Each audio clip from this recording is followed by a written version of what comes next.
இறையேசுவிலே பிரியமான சகோதர சகோதரிகளே, உங்கள் எல்லோருக்கும் ஆண்டவராகிய இயேசு கிறிஸ்துவின் பெயரால் காலை வணக்கங்கள் மற்றும் வாழ்த்துக்கள். நான் உங்கள் அகஸ்டின் வேதியர்.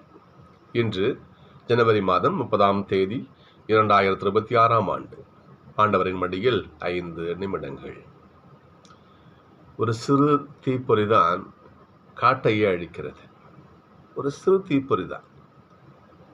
எங்கேயோ ஒரு இடத்துல சின்ன ஒரு நெருப்பு துளி காட்டையை அழித்து விடுகிறது. ஒரு சிறு துளி விஷம்தான், சின்ன டிராப் தான், மொத்த பாலையுமே. ஒரு பெரிய பாத்திரத்தில் பால் வச்சிருங்க, ஒரு சிறு துளி விஷம் என்ன பண்ணும், மொத்த பாலையும் விஷமாக்கி விடும். நம்ம நினைப்போம் சின்ன ஒரு டிராப் தானே அப்படின்னு. அது மொத்த நன்மைத்தனத்துக்கும் பாழாய் அமைந்து விடும்.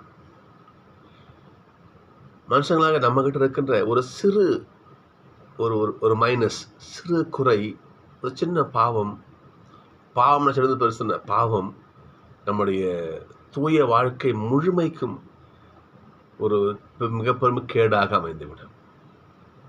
சகோதரர்களே, யாக்கோபு 1ஆம் அதிகாரம் 14ஆம் திருவசனம் இவ்வாறு சொல்லுகிறது: தீய நாட்டம் கரு கொண்டு பாவத்தை பெற்றெடுக்கிறது. தீய நாட்டம், எண்ணம், சின்ன சிந்தனை தான். அந்த தீமைக்கான அந்த எண்ணம் பாவத்தை என்ன பண்ணுது, பெற்றெடுக்குதான். அந்த பாவம் சாவுல போய் முடியுது. வச்சு பாருங்க. அப்போ சிறிய ஒரு எண்ணம், ஒரு சிந்தனை நம்ம சாவு கொண்டு போய் சேர்க்குது. முதல் வாசகம் பார்க்கணும். தாவீது அரசருக்கு ஆண்டவர் எவ்வளவு கொடுத்துருப்பாரு. அவருக்கு என்ன குறை வச்சாரு? நாத்தான் சொல்லுவார் பாருங்க, பார்ப்போம். தாவீது அரசரே, உனக்கு கடவுள் என்ன குறை வச்சாரு? சொத்து சுகம் ஆஸ்தி பாஸ்தி உனக்கு என்ன உனக்கு குறை? எத்தனை மனைவியர், உனக்கு என்ன உனக்கு குறை? அவ்வளோத்தையும் கடவுள் கொடுத்தாரு. அது நீ செஞ்ச பாவம் என்ன? ஏது மாதிரியா ஒரு அப்பா வித்தியன் உரியா அவனுடைய மனைவி பச்சபாவன் நீ பாவம் செஞ்சு அவனையும் கொலை பண்ண பத்தியான்னு சொல்லுவார். பார்த்துங்க பார்ப்போம். எவ்வளோ பெரிய தப்பு வச்சு பாருங்க பார்ப்போம். இஸ்ரேல் படை போருக்கு போயிருக்குது, இவரும் போருக்கு போயிருக்கணும், ஆனால் போல. பால்கனியில் ஒலா வராரு. அந்த ஒரு அம்மா என்ன பண்ணுறாங்க, ஒரு பெண்ணை பார்க்கிறார். இவர்கிட்ட வேலை செய்யறோடைய மனைவி பார்க்குறாரு. தவறான எண்ணம் பாவம் செய்ய தூண்டுகிறது. கடவுளுக்கும் தாவீதுக்கும் மிகப்பெரிய பாலம் இடைவெளி விடுகிறது. சகோதரர்களே, நான் சொன்ன இல்லையா, தீய நாட்டம் கரு கொண்டு பாவத்தை பெற்றெடுக்கிறது. கடவுள் அந்த உலகத்தில் நன்மை எதிர்பார்க்கிறாரு. நட்சத்திரம் பாருங்க, இன்னைக்கு இந்த உலகத்தில் ஒரு சிறு கடுகு விதை, சின்ன ஒரு விதையை ஆண்டவர் போடுறாரு. தன்னுடைய ஆட்சி மலரணும்னு அது பலன் கொடுக்குது இல்லையா? கதிர் என்ன பண்ணுது, இந்த விதை வளர்ந்து கதிரை கொடுத்து நல்லா செழிப்பாக வளரணும் ஆண்டவர் ஆசைப்படுறாரு. ஆனால் இப்படிப்பட்ட ஒரு சில தவறுகளும் ஆண்டவர் பாதுகாப்படுது. ஆண்டவருக்கு வருத்தம் சகோதரர்களே. கடவுள் அறுவடை செய்ய என்ன பண்ணுறாரு, அறிவரோட வருகின்ற பொழுது இப்படிப்பட்ட பாவத்தை பார்த்து ஆண்டவர் வருத்தப்படுறா இல்லையா? பார்ப்போம், சிந்தித்து பார்க்கணும் நாம. ஆனால் ஒரு விஷயம் நம்ம சிந்திக்கணும்.